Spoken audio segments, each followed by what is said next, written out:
Hello जय भीम. तर मी आले गावाकड. हे बघा शेतामध्ये मी जेव्हा आलते का तर तुम्ही व्हिडिओ बघितलाच असेल. तेव्हा मग लई छोटं छोटं सोयाबीन होते. सगळेजण म्हणत होते मॅडम सोयाबीन तुडल सोयाबीन तुडल. आता सोयाबीन तुडते का बघा बरं. नाही ना, आता तर शेंगा लागल्यात. तर हे बघा, तर सगळे म्हणत होते मेकअप करून व्हिडिओ बनवता मेकअप करून. आता आहे का? नाही ना. हा मग चला तुम्हाला कापूस दाखवते.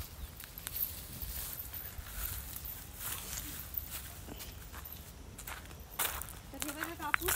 कापूस पण किती छान आहे ना. माझ्या कमरे इतका आहे कापूस पण. तुमचा आहे का सगळ्यांचा कापूस सोयाबीन चांगला?